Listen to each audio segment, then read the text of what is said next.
Hello, I'm Sophia Lou and welcome to my channel.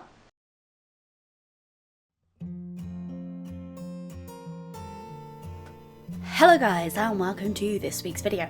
This week's video is a challenge that's currently making its round on YouTube and was highly suggested by you guys. The first video I actually saw of this challenge was Chloe Rose and Draw with Waffles. I don't know if they started the challenge, but I'll leave links to their channels down below since I was very heavily inspired by them to do this piece.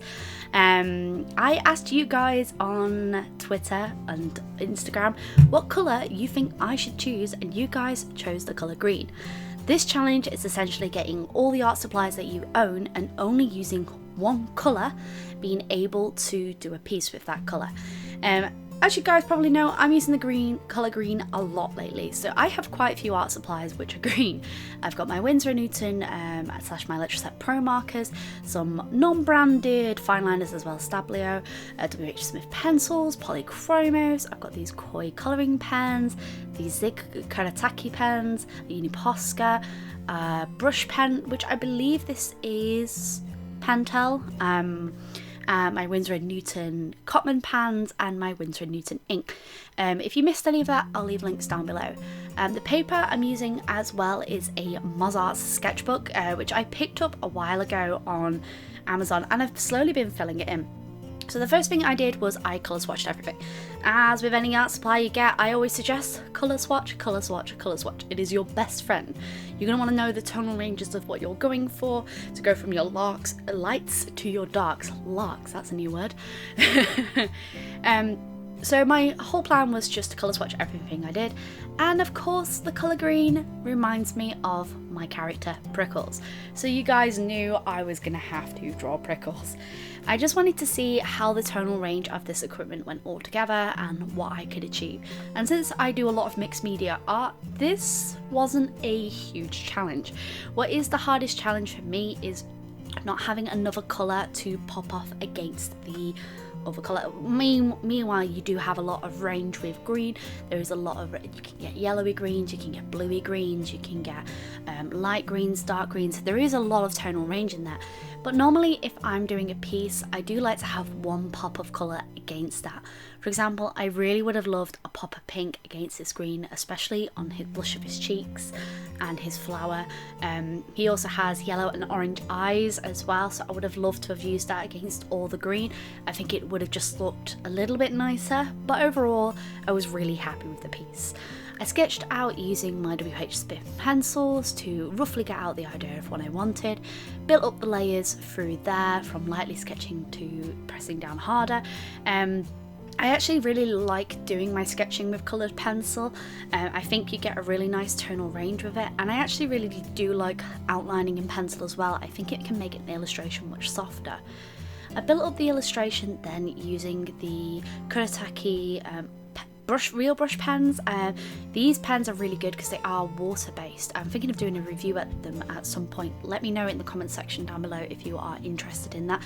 And as always, if you missed any of the equipment I'm using, they will be fully listed down below as well. So the whole idea was to build up a light base and then build up my darker colours from there, because it's quite hard when you've gone too dark to build up too light from there. And I knew that my watercolours would be the most forgiving medium, so I wanted to build up that with them first. Especially on Prickles, I was being a little bit tentative because normally the colours I use for Prickles are apple, emerald, and I use a little bit of blue as well. I think I use the colour China Blue just to get his shadows in there, and since I wasn't able to use that blue colour, I couldn't offset his shadows the way I wanted to, and plus I didn't want to just rely on the markers. I wanted to mix up the mediums and try out different things. It wasn't as hard as I thought it would be, but it definitely was a challenge only using one tonal range. As with any challenge when you are working with them, the colour range that you're working with, if you're limiting your palettes, can be quite a challenge to go around and do a piece with, especially when you think about what you'd like to use. Normally to darken certain areas I would use blue quite a bit, especially because you can add a deeper shadow within that section, maybe a little bit of purple just to pop off some of those sections a little bit more as well. Also, to add a little bit of light, yellow would have done really well with this as well. And I can see if I were to go back and do this illustration for myself, using the colours I would like to do, I would definitely see what colours I would offset against each other. I was trying to create a nice tonal range with all the greens so that we could see the difference between the areas and get depth. But then again, there's only so much you can do with the colour green. Green is a colour that I used to absolutely hate. It used to be a colour that I didn't like drawing with, and I was very uncomfortable with it. And when I started working with Plant Witch and wanted to include more organic matter, I found myself doing the colours a lot more, using the colours a lot more, trying to get over my fear of one colour.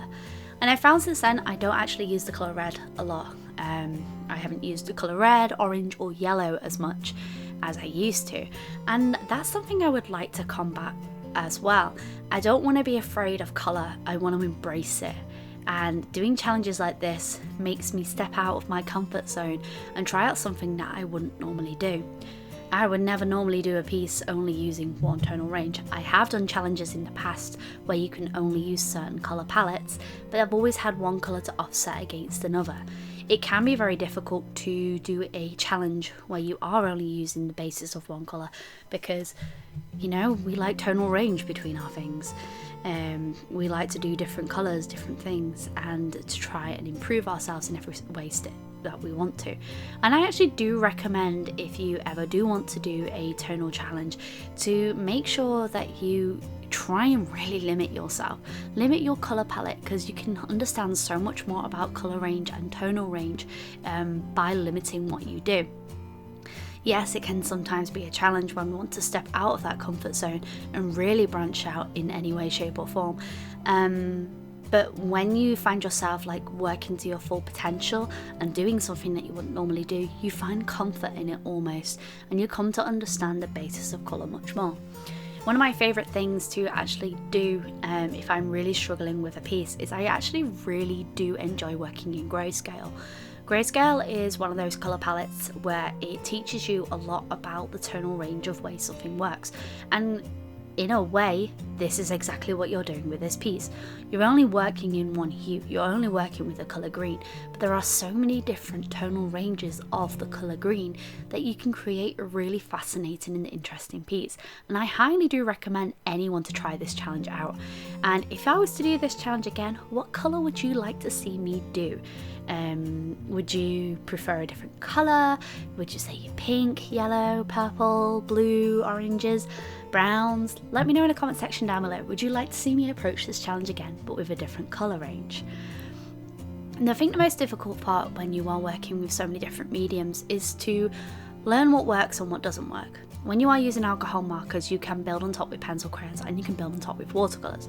However, when you put something down in watercolour, it's quite hard to tonally range and try to use an alcohol marker on top of watercolour. It doesn't quite sit right because it hasn't soaked into the paper. You can build it up on top of there, but you aren't going to get the same effect as if you used marker down first and then watercolour. Same with pencil crayons. If you're going to use pencil crayons and you want to use markers at the same time, I would suggest putting the markers down first before building up with pencil crayons, because then the marker grips the surface better. So this is my final piece, and overall I actually really do like it. If I was to go back in and edit this piece, the only thing I would really edit is maybe add a little bit of blush into his cheeks, colour his eyes, and sort everything out. Hope you guys have enjoyed this video. If you liked it, make sure to hit that like button, maybe subscribe if you want to see more content. But as always folks, stay creative.